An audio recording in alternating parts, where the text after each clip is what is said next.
आप देख रहे हैं न्यूज 18 इंडिया। मैं हूं आपके साथ शिवानी पांडे। सूर्य में हो रहे बदलाव से एक ऐसी खगोलीय घटना हो रही है जिसने दुनिया भर के वैज्ञानिकों की चिंता बढ़ा दी है। पिछले कुछ दिनों से सूर्य पर कुछ ब्लैक स्पॉट्स दिख रहे हैं। इनमें 2 स्पॉट इतने बड़े हैं कि इनमें 10 पृथ्वी समा सकती है। सूर्य में बने इन स्पॉट को सूर्य बम भी कहा जाता है। इन स्पॉट से निकलने वाली लपटें इतनी खतरनाक हैं कि उनसे पृथ्वी को काफी नुकसान पहुंच सकता है। सबसे बड़ी चिंता की बात यह है कि ये स्पॉट पृथ्वी के ठीक सामने है। वैज्ञानिकों ने दावा किया है कि अगले 4 से 5 दिन बड़े महत्वपूर्ण हैं और यही वजह है कि वैज्ञानिक लगातार सूर्य पर नजर रखे हुए हैं। यानी कि सूर्य में कुछ अब बदलाव देखे जा रहे हैं, जहां पर ब्लैक स्पॉट्स बनते हुए दिख रहे हैं सूर्य में, और इसमें 2 बहुत बड़े ब्लैक स्पॉट्स हैं। ये कहा जा रहा है कि इनमें 10 पृथ्वी समा सकती हैं। जावेद मंसूरी दिल्ली से हमारे साथ जुड़ चुके हैं।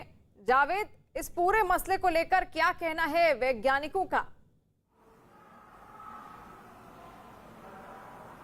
देखिए, नेहरू तारामंडल में हमारी मौजूदगी है और हमारे साथ यहाँ प्रोग्राम मैनेजर प्रेरणा जी हैं और साथ ही सिद्धार्थ मदान हैं जो कि यहाँ रिसर्च स्कॉलर हैं। ये हमें समझाएंगी कि आखिर ये जो स्पॉट बन रहे हैं ये कितने इनकी क्या काम है और किस तरह से ये काम करते हैं और कितना खतरनाक है पृथ्वी के लिए। प्रेरणा जी, ये जो कहा जा रहा है जी, जो स्पॉट बन रहे हैं, थोड़ा बता सकते हैं कि ये क्या है, किस तरह से पृथ्वी के लिए नुकसानदेह साबित हो सकते हैं? जी बिल्कुल। पहले तो हम थोड़ा सा जान लेते हैं कि सन हमारे सौरमंडल का एक बहुत ही महत्वपूर्ण पार्ट है और हमारे ही नहीं बल्कि जितने भी हमारे और ग्रह हैं उनके लिए भी बहुत इंपॉर्टेंट सोर्स है जो सबको एक तरह से संतुलन बनाए रखने में बहुत ही मदद करता है। क्योंकि ये बात हो रही है सन स्पॉट की, तो सन जो है बहुत सी चीज़ों से मिलकर बना है, जिसमें बहुत सी मैग्नेटिक और गैस हैं, बहुत सारी चीज़ें हैं और इसमें बहुत सारी हलचलें जो है वो होती रहती है। एक नेचुरल फिनोमेना के तहत उसके अंदर इस तरीके की बहुत सी गतिविधियां जो है वो होती रहती है। अगर बात करें उसकी साइकिल का, तो 11 साल की सन की जो है एक प्रोग्रेस साइकिल है। ये जो खगोलीय घटना हो रही है हर 11 साल में होती है? जी बिल्कुल। इस तरीके की खगोलीय घटना और इससे पहले भी जब भी कुछ हलचल होती है तो ये 11 साल के over the period of time के अंदर इस तरीके की हलचल जो होती रहती है। अभी जो चल रहा है ये 25वां साइकिल है जिसके अंदर हमें ये खगोलीय घटना जो सामने हमारे आई है। देखिए, सिद्धार्थ मदान भी हैं जो कि रिसर्च स्कॉलर हैं और एक डेमो लिया हुआ है इन्होंने सन का।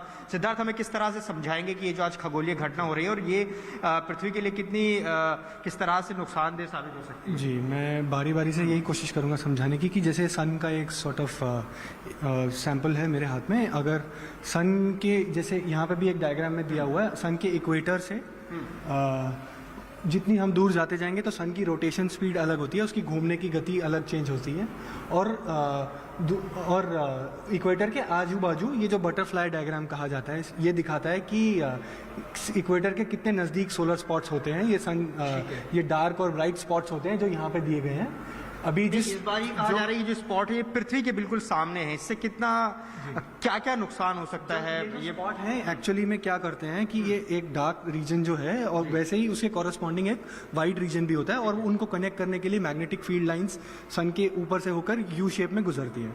एंड जैसे जैसे उसकी फ्लूइड की मूवमेंट चेंज होता है सन का, तो वो मैग्नेटिक फील्ड लाइंस भी और इंटरट्वाइन हो जाती हैं आपस में, हेलिकल डीएनए की शेप की तरह घुल मिल जाती हैं। एंड देन फिर वो इजेक्शन होता है। अगर पृथ्वी की लाइन ऑफ साइट में ही आ रहा है तो पृथ्वी पे जो जितनी भी इलेक्ट्रॉनिक इक्विपमेंट्स हैं उनको हार्मफुल हो सकता है। ऐसा पहले भी हुआ था कि टेलीग्राफ और बहुत सारे इक्विपमेंट्स थे जो पृथ्वी पे वो थोड़े से फ्राई हो गए थे। मतलब इलेक्ट्रोमैग्नेटिक जो वेव्स आती हैं वो उस करंट को दिशा बता सकते हैं किस तरह से है और ये किस तरह से कम्युनिकेशन पर असर? जैसे पृथ्वी हमारी सन गोल है वैसे पृथ्वी भी गोल है और उसकी इर्द गिर्द मैग्नेटिक फील्ड लाइंस होती हैं। वो उस इजेक्शन से, उस कोरोनल मास इजेक्शन से पृथ्वी को बचाएगी। वो जो प्लाज्मा के फॉर्म में, प्रोटॉन और इलेक्ट्रॉन के प्लाज्मा के फॉर्म में पार्टिकल्स आएंगे, वो हमारी मैग्नेटिक फील्ड लाइन हमें बचाएंगे। देखिए, ये बता रहे हैं कि ये पूरी तरीके से इन्होंने डेमो करके एक तरह से दिखाया कि किस तरह से ये पृथ्वी के लिए नुकसानदेह हो सकते हैं। जी जावेद, और सूर्य पर बने इन स्पॉट से M या X क्लास की लपटें निकलती हैं जो बेहद खतरनाक मानी जाती हैं। वैज्ञानिकों ने आशंका जताई है कि इन लपटों से दुनिया भर में GPS सिस्टम बंद हो सकता है, जबकि बड़े बड़े पावर ग्रिड भी इन लपटों की वजह से बंद पड़ सकते हैं। साथ ही रेडियो प्रसारण भी बंद होने का खतरा है। जबकि अंतरिक्ष में काम कर रही सैटेलाइट भी बंद पड़ सकती है। साथ ही पूरी दुनिया में बिजली की लाइन बंद होने का भी खतरा है। मान लो एक्स क्लास जनरेट होती है, फ्लैश या कोरोनल मास इजेक्शन निकलता है, अर्थ डिरेक्टेड होने की वजह से अर्थ पर पहला खतरा बना रहता है एस्ट्रोनॉट्स को जो बाहर काम करते हैं अवकाश में। दूसरा खतरा बना रहता है सैटेलाइट सिस्टम को, सैटेलाइट्स कोलैप्स हो सकते हैं और उसके ऊपर निर्भर billions of trillions of dollar का बिजनेस, सैटेलाइट पर निर्भर कम्युनिकेशन, टेलीविजन, रेडियो, इंटरनेट, सभी कुछ चीज उसके प्रभावित हो सकते हैं। फिर वो जब नीचे उतरेंगे तो सीधा असर करने की इलेक्ट्रिक पावर ग्रिड को, इलेक्ट्रिक पावर ग्रिड फेलियर हो सकती है। ऐसी एक इवेंट 2012 में हुई थी और उसमें से पृथ्वी बाल बाल बच गई थी किसी भी अनजान शक्ति की वजह से। और दिव्य दर्शन पुरोहित जी हमारे साथ जुड़े हुए हैं, वरिष्ठ वैज्ञानिक हैं, अहमदाबाद से हमारे साथ लाइव जुड़े हुए हैं। बहुत स्वागत है दिव्य जी आपका। क्या वजह मानते हैं आप, क्यों आखिर सूर्य पर ये स्पॉट्स बनते हुए दिखाई दे रहे हैं और ये कितने खतरनाक हैं? सूर्य एक चुंबकीय गोला है और उसके अंदर सतत हलचल होती रहती है। वेदों में इसीलिए उसको अर्वन कहा गया, चंचल कहा गया। सतत मैग्नेटिक लाइंस उसकी जनरेट होती है और बदलती रहती है। और ये मैग्नेटिक लाइंस बहुत ज्यादा जब बदलती है तब जैसे रबर बैंड को हम ऐसे ट्विस्ट करते हैं और फिर छोड़ देते हैं तो ऊपर आकर करके वो छूट जाती है, तो हमें ब्लैक धब्बे के रूप में उसका कम temperature, surface temperature solar beam पर है वो 6000 डिग्री सेल्सियस की बजाय 4500 डिग्री सेल्सियस वहां पर बनता है। तो उसके चलते हमें वो काला धब्बा दिखाई देता है 15 करोड़ किलोमीटर दूर पृथ्वी पर बैठे बैठे।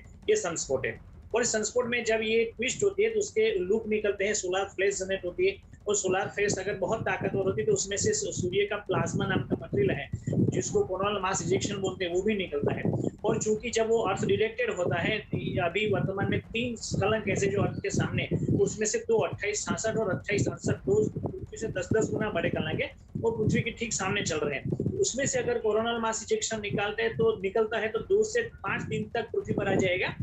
उसकी स्पीड रहती है 500 किलोमीटर प्रति सेकंड से 2000 किलोमीटर प्रति सेकंड की रफ्तार से आएगा।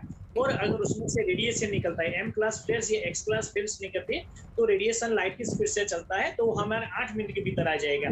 और जब वो पृथ्वी से टकराएगा तो पहले एस्ट्रोनॉट को नुकसान करता है, फिर जो सैटेलाइट सिस्टम से वो ड्रैग होने लगती है, कोलैप्स होने लगती है, उसके ऊपर इलेक्ट्रॉन ज्यादा बहने लगते हैं तो उसकी पूरी सर्किटरी खराब हो जाती है। उसके साथ में जुड़े हुए जीपीएस से लेकर के, इंटरनेट से लेकर के, बैंकिंग सिस्टम से लेकर के जितनी भी प्रणालियां हैं, टेलीविजन कम्युनिकेशन, सैटेलाइट कम्युनिकेशन, जो भी हम जिससे जुड़े हैं वो सब ठप हो सकती है। उसके बाद में जब वो धरती पर नीचे उतरती है तो पहला में ध्रुव ज्योति के रूप में, अरोरा के रूप में वो दिखाई देती है। उसके बाद में जब वो धरती पर आती है तो पावर ग्रिड पर लाइन जो 11000 वोल्ट या 24000 वोल्ट की रहती है उसके ऊपर ज्यादा इलेक्ट्रॉन्स मूव होने की वजह से वो ठप हो जाती है और पावर ग्रिड फेलियर हो जाती है। उसके चलते सालों तक वो पावर ग्रिड बन नहीं सकती, उतनी उसमें नुकसानी होने की संभावना बनी रहती है। उसके बाद में जब धरती पर उतर जाती है तो धरती के भीतर की पाइपलाइंस वगैरह कोड कर देती है। यानी कह सकते हैं कि जब हम टेक्निकल एज में जी रहे हैं तो टेक्निकल हमारे साथ में संसाधन है, इलेक्ट्रोमैग्नेटिक फोर्स शेड्यूल से हम जुड़े हुए हैं। तो जितने भी इलेक्ट्रोमैग्नेटिक सिस्टम पर चलने वाले इक्विपमेंट से, सिस्टम है,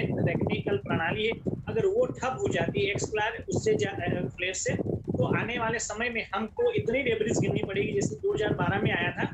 और अगर वो टकराया था पृथ्वी को रात 10 साल तक हम उसको डेब्रिस गिन रहे होते, इतना नुकसान भारी हो सकता था। तो कहने का मतलब ये है कि एम क्लास उससे ज्यादा एक्स क्लास फिर अगर निकलती है और X5 या उससे भी ज्यादा फ्लैश निकलती है और अर्थ डिरेक्टर रहती है तो पृथ्वी पर खतरे की बहुत ज्यादा संभावना बन जाती है और आने वाले कई सालों तक हम उसको जूझते रहेंगे, इतनी डेब्रिस हमको गिननी पड़ती है। जी, यानी कि बेहद खतरनाक है। इससे पावर ग्रिड फेल हो सकते हैं, जीपीएस सिस्टम्स फेल हो सकते हैं और काफी खतरनाक माना जा रहा है वैज्ञानिकों के हिसाब से। और इसीलिए 5 दिन का इंतजार किया जा रहा है कि आखिर पृथ्वी पर इसका क्या असर देखने को मिल सकता है। सूर्य पर तूफान आ सकता है, सौर तूफान कहते हैं इसे। धरती पर ये तूफान सूरज पर आएगा लेकिन धरती से करीब 15 करोड़ किलोमीटर सूरज दूर है, लेकिन इस तूफान का असर धरती पर विनाशकारी हो सकता है। यानी कि जो स्पॉट्स देखे गए हैं, अब जितना नुकसान समंदर में उठने वाले तूफान अक्सर मचाते हैं उससे भी कहीं ज्यादा नुकसान की आशंका होगी पूरी धरती पर। क्या नुकसान हो सकता है इसका, वो जानने से पहले ये समझते हैं कि सूरज पर तूफान आने का आखिर मतलब क्या है। सीधा मतलब ये है कि सूरज जिसे आग का गोला कहते हैं, मतलब आग ही आग, भयंकर गर्मी है जहां, वहां अगर ब्लास्ट होने लगे, तूफान उठने लगे तो समझा जा सकता है कि आग तो निकलेगी ही, बहुत ताकतवर गैसें और रेडिएशन भी निकलेंगे। लेकिन ये होता कैसे है? असल में वैज्ञानिकों के लिए ये हमेशा से रहस्य रहा है कि सूर्य की सतह कैसी है, उस पर हवाएं चलती हैं या नहीं, तापमान में किस तरह के बदलाव होते हैं। सदियों से वैज्ञानिक इस पर शोध कर रहे हैं।